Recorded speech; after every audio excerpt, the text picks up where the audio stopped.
Merci d'être avec nous dans le cadre de cette grande édition du journal. Mesdames et messieurs, bonsoir et bienvenue. Le chef de l'État a présidé hier lundi la réunion de la task force du haut commandement militaire. Félix Tshisekedi a donné des orientations à suivre et il a donné l'ordre au haut commandement militaire d'exécuter les mesures décidées lors de cette rencontre pour préserver l'intégrité territoriale de la RDC. Rappelons que cette rencontre succède à celle tenue le vendredi 5 juillet dernier par le président de la République. Agression rwandaise dans l'est de la RDC, l'Organisation internationale de la francophonie doit infliger des sanctions au Rwanda. Telle est la demande faite par le président de l'Assemblée nationale du haut de la tribune de la 49e session plénière de l'Assemblée internationale des parlementaires de la francophonie tenue à Montréal au Canada. Je vous convie à suivre Vital Kamere pour plus de précisions. Parlementaire, parce que pour nous, l'Afrique doit aimer l'Afrique. Nous devons éviter l'hypocrisie au moment où nous savons que des pays africains, voisins de la République démocratique du Congo, sont sur le territoire congolais avec leurs troupes et des lances, missiles, comme on l'a dit ce matin, sur RFI, mais des armes sophistiquées, rien que les dernières interventions de ces armées qui soutiennent le mouvement terroristes de M23 ont fait des dégâts évalués par les experts des Nations Unies de plus de 500 000 personnes. Un drame humanitaire. Mais le même rapport des Nations Unies parle de plus de 10 millions de morts dans la ville de Congo. C'est un génocide oublié. Et nous, en tant qu'élus du peuple, dans le cadre de la diplomatie parlementaire, nous avons l'obligation de dire haut et fort notre désapprobation face à ce silence assourdissant de la communauté internationale. Nous engageons l'OIF à travers l'Assemblée parlementaire de la francophonie, hausser les tons et de pousser les pays qui ont une certaine influence sur les agressions de la République démocratique du Congo à prendre non seulement des mesures coercitives contre ces deux pays, mais des sanctions, et de vraies sanctions. Et nous sommes dans la République démocratique. Nous n'avons jamais traversé la frontière ou les frontières communes avec l'Ouganda et le Rwanda. Parce que le président de la République, dès son avènement au pouvoir, a prôné la paix et il voit l'Afrique qui est en train de s'élever et marcher et avec comme épicentre la République démocratique du Congo. C'est-à-dire la locomotive. C'est cela le message de la République démocratique du Congo. Il n'est jamais trop tard pour bien faire. Revenons sur la réunion des ministres des Affaires étrangères des États de la communauté de l'Afrique de l'Est tenue à Zanzibar. La ministre des Affaires étrangères de la RDC a dissipé les zones d'ombre au sujet de son intervention sur le Rwanda. Je vous convie à suivre Thérèse Wamba, encore une fois, dans cet élément. Je vais d'abord rappeler le contexte exact de cette rencontre à Zanzibar. Il s'agissait d'une retraite ministérielle entre les États membres de la East African Community. Il ne s'agissait pas d'une rencontre dans un cadre décisionnel, mais une retraite de réflexion qui portait sur plusieurs sujets, pas uniquement la question de l'Est de la République démocratique du Congo, mais même la mise en œuvre de différents instruments de la East African Community.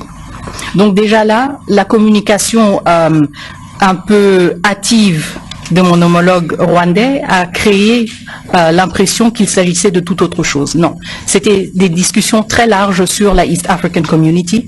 Encore une fois, une retraite et pas un cadre ou une instance décisionnelle.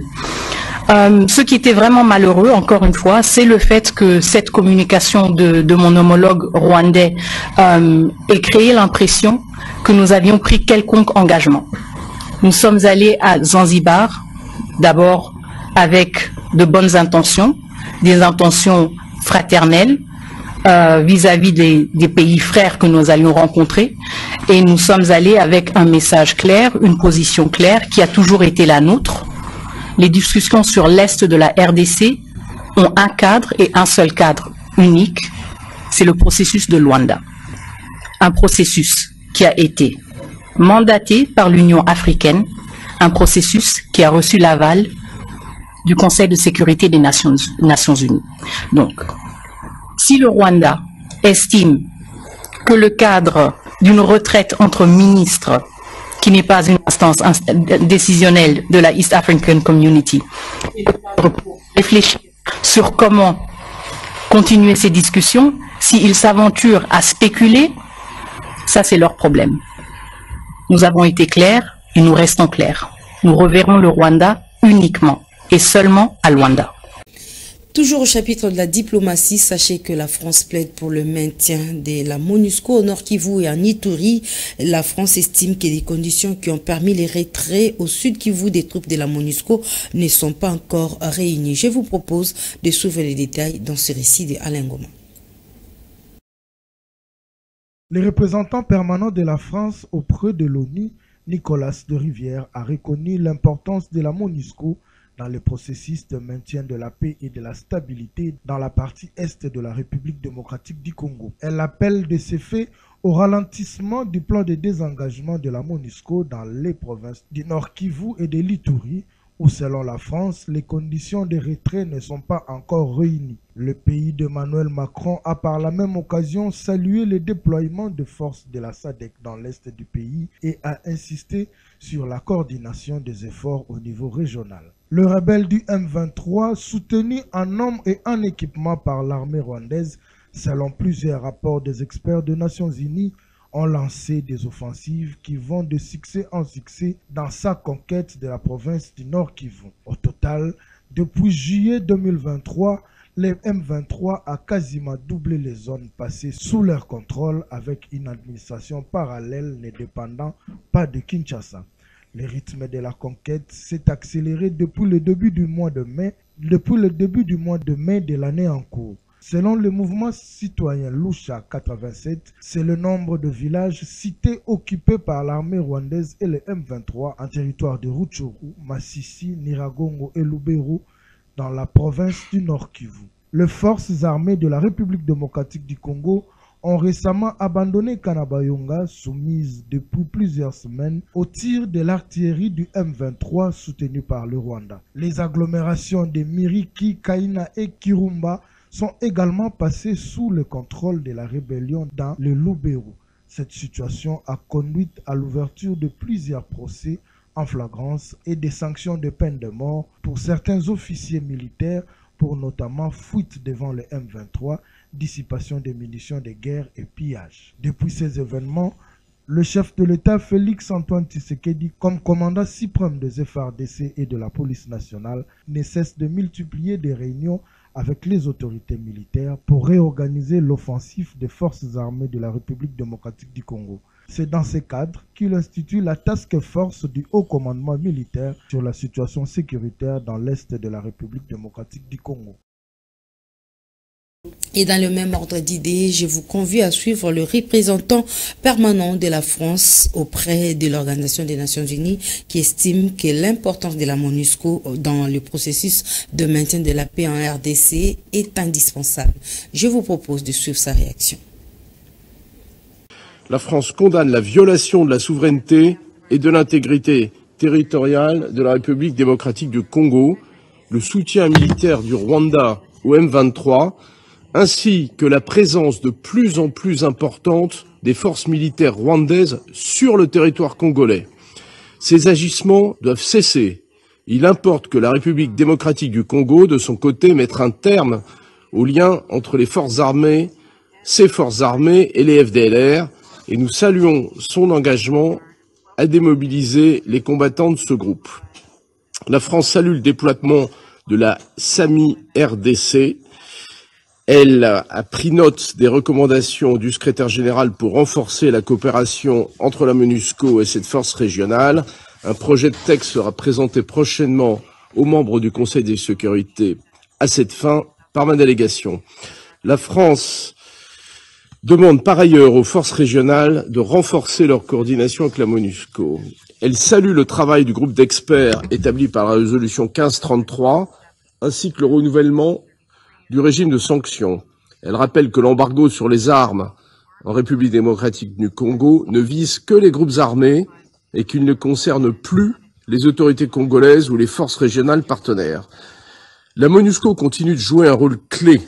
Le rapport conjoint des Nations Unies et des autorités congolaises est clair sur les défis rencontrés lors du retrait du Sud Kivu. Les conditions qui ont permis ce retrait ne sont pas encore réunies au Nord Kivu et en Ituri. 22 militaires des forces armées de la RDC sont condamnés à mort suite à la lâcheté observée lors des combats contre les rebelles du M23. La sentence a été prononcée hier lundi par le tribunal militaire de garnison de Butembo. Pour plus de précisions, suivez ce récit. 22 militaires congolais condamnés à mort dans l'est de la République démocratique du Congo. C'est lundi 8 juillet 2024, suite à la fuite lors des combats contre le rebelle du mouvement du 23 mars, M23 en Syrie. Après 4 jours d'audience, notons que ces militaires ont été arrêtés en dehors des zones de déploiement de leurs unités après la chute de cités de Kanyabayonga, Kaina et Kirumba entre les mains de rebelles du M23. Parmi ces condamnés à mort, certains s'étaient également rendus coupables de pillage de biens des habitants, ainsi que ceux de l'hôpital général de référence d'Alimbongo en pleine opération. D'autres avaient permis leurs armes de guerre ainsi que leurs munitions.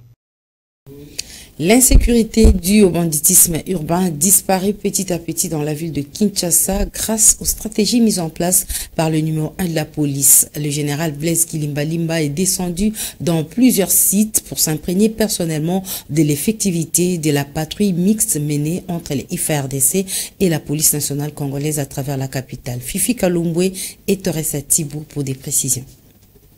La gestion de la sécurité dans la ville-province de Kinshasa n'effraie en rien le général Blaise Kilimbalimba, commandant de la police ville de Kinshasa, qui ne se lasse pas à multiplier des stratégies pour taire définitivement les phénomènes Kuluna et autres formes d'insécurité dans la capitale congolaise afin de répondre à la mission de la police qui est la sécurité des personnes et de leurs biens. Voilà pourquoi il s'est fait homme du terrain. Nous sommes dans une mission spéciale. La sécurité des personnes et de leurs biens, c'est chaque jour. Ça, c'est une mission spéciale. À un moment, lorsqu'il y aura l'accalmie partout, nous allons revenir à la sécurisation traditionnelle. Mais pour l'instant, nous gardons le cap, nous sécurisons notre population de manière mixte. On attend de ces éléments la discipline, garder les instructions telles que données, sécuriser la population et non le contraire. Ne pas déposséder la population, ne pas tracasser la population, éviter toutes sortes de bavures, contrôler les degrés de nuisance sonore. La musique doit baisser. Et vous avez vu, chemin faisant, que tous les bars sont calmes. Le général Blaise Kilimbalimba a pris la commande de la capitale congolaise lorsque l'insécurité avait pris l'ascenseur avec les phénomènes Kuluna d'un côté, les kidnappings de l'autre qu'il a réussi à balayer d'un revers de la main, sans oublier autres formes qui se sont annoncées et dont il continue à multiplier des stratégies pour l'instauration de la paix à Kinshasa. À travers l'inspection faite dans plusieurs points de la capitale pour vérifier l'effectivité de la patrouille mixte FARDC Police qui vise à taire l'insécurité, les résultats sont positifs tels que les témoignent avec précision et joie les habitants de la commune de Bumbu, un coin réputé dans le banditisme.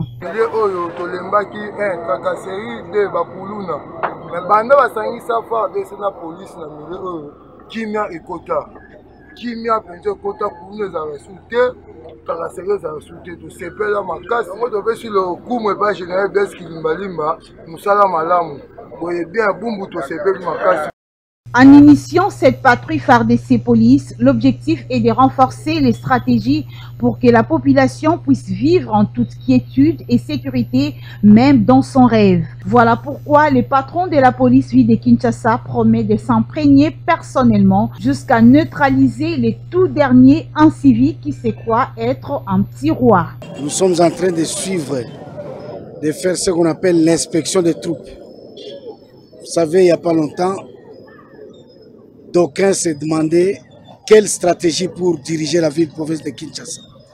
Pendant cette période où il y a trop de menaces, les menaces de tout genre, les Kuluna, les tentatives de putsch, ainsi de suite. Et il a fallu qu'on puisse privilégier la prévention. Et la prévention, c'est cibler tous les quartiers criminogènes et y déployer les unités mixtes de la police et des forces armées de la République démocratique du Congo. C'est ce qui a été fait et là nous sommes en train d'inspecter et de constater que c'est satisfaisant. D'autant plus qu'il y a réduction sensible de ces crimes-là dans les quartiers qui étaient criminogènes. Très serein et homme de comportement, le général Blaise Kilimbalimba est trop décisif et déterminé, surtout lorsqu'il faut imposer la loi. Le patron de la police, lui de Kinshasa, devient méconnaissable vu que seule la sécurité de la ville de Kinshasa lui préoccupe. Hausse des prix des biens de première nécessité sur le marché, la population quinoise dénonce l'inattention du gouvernement à cet effet. Le pain passe de 300 francs à 400 francs congolais sans qu'une information relative à la hausse des prix des biens de première nécessité ne soit divulguée par le ministre de l'économie. Je vous propose de suivre ces réactions dans cet élément de Pierre Kouloumissa et Samuel Ilunga. Le pain appelé communément pistolet coûte désormais 400 francs à Kinshasa, alors qu'il y a quelques mois, ces pains coûtaient 300 francs. Et à cela, aucune raison de cette augmentation n'a été donnée auprès des consommateurs par les producteurs, bien qu'il y ait augmenté les grammages de ces pistolets. D'après les vendeuses, après la hausse des prix de cette denrée, la vente ne se fait plus pareillement comme auparavant et s'explique. Quand le pain était à 300, c'était quand même aussi possible parce que la personne peut venir avec 1000 francs, il prend 3 pains et puis il part. Et maintenant c'est différent quand c'est devenu 400 francs. C'est différent parce que tu vois, la personne peut venir, il a l'envie de manger 3 pains, mais il vient avec 1000 francs, on lui donne des pains, on lui remet des cents. C'est aussi différent. Et en plus, les choses sont devenues tellement chères. Donc l'argent, les gens n'ont pas d'argent vraiment. Ça s'avère bien apprécié par les consommateurs. Certains n'ont pas voulu se taire de ces passages qui leur rendent la vie actuellement difficile et demandent de l'aide venant des autorités compétentes. Bloc au mata, l'ipesa au mata. Ce que mon gouvernement a musala nin. Faut pas l'andela, bandela batona, bandela ipak, ma pesa matapani dollaro bien dengenin. Hein, gouvernement a tala. Fait tellement elo bela batona ba commerçant o ba ya ba paya. Bazo matablo pamba pamba.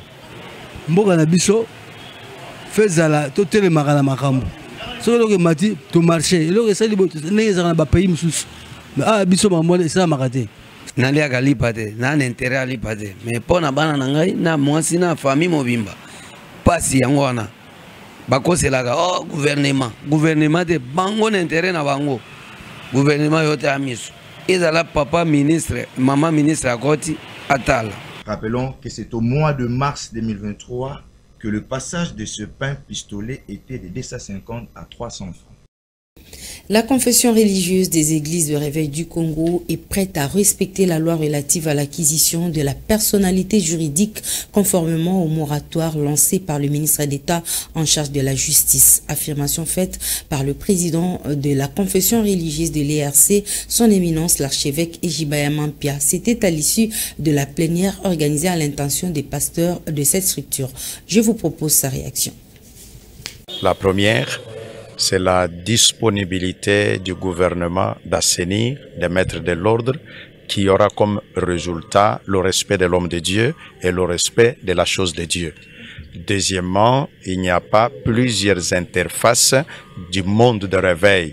L'interface du gouvernement et Église pour ce qui est du monde de réveil, c'est l'Église du réveil du Congo. Les autres sont des plateformes et aussi nous avons trouvé satisfaction car il a insisté sur l'unité et nous avons promis que le sommet de l'unité va être convoqué et tous ces mouvements de réveil seront présents à ce sommet de l'unité. Le mémo montre les grandes lignes. 1. C'est la disponibilité de l'Église du réveil du Congo d'accompagner le chef de l'État pour ce deuxième quinquennat.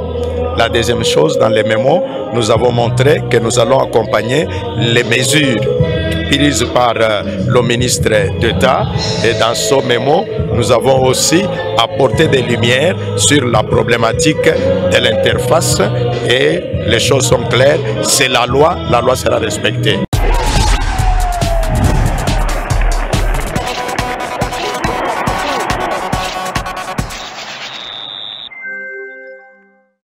Et en sport, les tout-puissants Mazembe remportent la 15e édition du championnat national féminin en battant le FC Amani de Kinshasa par un score de 3-1.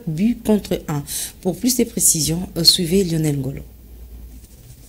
Qui doit donner le coup d'envoi. Le football club féminin de Mazembe de Lubumbashi a eu raison du football club féminin Amani de Kinshasa. Score final 3-1 à l'issue d'une finale de la 15e édition du championnat de la Ligue nationale de football féminin. Une explication alléchante opposant les dames de Mazembe ayant fini en tête de la phase de play-off avec 18 points aux champions de Kinshasa. FC Amani, également premier du groupe B avec 14 unités. Bien avant la fin du premier quart d'heure, Mazembe ouvre le score à la 12e et puis le deuxième but à la 22e minute, 8 minutes plus tard. Amani met de côté l'aspect émotionnel et négocie logiquement cette affiche. On joue la 30e minute, c'est au fond! La réduction du score! Au finish, la réduction du score intervient et par le savoir-faire de Gloria Mboubi, score à la pause 2-1. Mazembe se dirige petit à petit. La tête de Kajinga! Ce n'est pas fini. Le troisième but! Le troisième but! Mazembe n'a jamais renoncé! Mazembe marque le troisième but! Après la pause, Mazembe inscrit le troisième et le dernier but de la rencontre relatif au but du break. 3-1, le club louchois conserve donc pour la deuxième fois son titre avec Mami et Finesse. Rappelons que Mazembe a fini parfaitement la phase de groupe de la LINAF sans aucune défaite et Priscille Créteau, joueuse de la formation louchoise, termine en première position au royaume de vitesse de ces championnats avec 17 réalisations. C'est la fin! C'est la fin! Mazembe champion du Congo! Sport toujours, après le tirage au sort des éliminatoires Cannes 2025, la RDC est logée dans le groupe H avec la Guinée, la Tanzanie et l'Éthiopie. L'information suscite des réactions, notamment celle de Michel Tobo, analyste sportif, qui estime que la République démocratique du Congo hérite d'un tirage passable. Je vous propose de suivre sa réaction au micro de Lionel Ngolo. Le tirage, il est, je dirais, assez passable. Au stade actuel, je pense que la République démocratique du Congo, le fait qu'elle a été tirée comme parmi les têtes de série de ces tirages au sort, donc je pense que logiquement la République démocratique du Congo part favori donc, dans ces éliminatoires, mais bon, favori là c'est sur, on va dire, au niveau du classement, voilà. Ça ne veut rien dire sur le terrain. Il faudra tout sortir pour tenter de prendre l'une des deux premières places justement pour se qualifier pour cette Coupe d'Afrique. Les adversaires sont prenables. Voilà, il faudra, dans la mesure du possible en tout cas, essayer de rester sérieux, ne pas trop se prendre la tête du fait qu'on a été 4e lors de la dernière Coupe d'Afrique. Donc il faudra continuer à travailler et puis voilà quoi, il faudra faire en sorte que l'équipe joue comme elle a l'habitude de le faire pour aller de l'avant. C'est seulement sur le plan du classement qu'ils vont rester favoris, il n'y a rien à dire sur le terrain. Voilà, il faudra tout faire pour gagner, rester le plus concentré possible pour tenter d'aller prendre l'une des deux premières places. Ça ne sera pas la même chose, c'est vrai. La Tanzanie, la Guinée-Conakry, l'Éthiopie, voilà, qu'on a pu rencontrer depuis quelques temps maintenant, ce sont des adversaires qui se valent. La Tanzanie et la Guinée équatoriale ont fait la dernière Coupe d'Afrique de Nations, donc ça prouve à suffisance qu'elles ont de la qualité. Mesdames et messieurs, ce journal touche à sa fin. Merci de l'avoir suivi. Excellente suite de programmes sur la FM Télévision. Vous ne serez jamais déçus.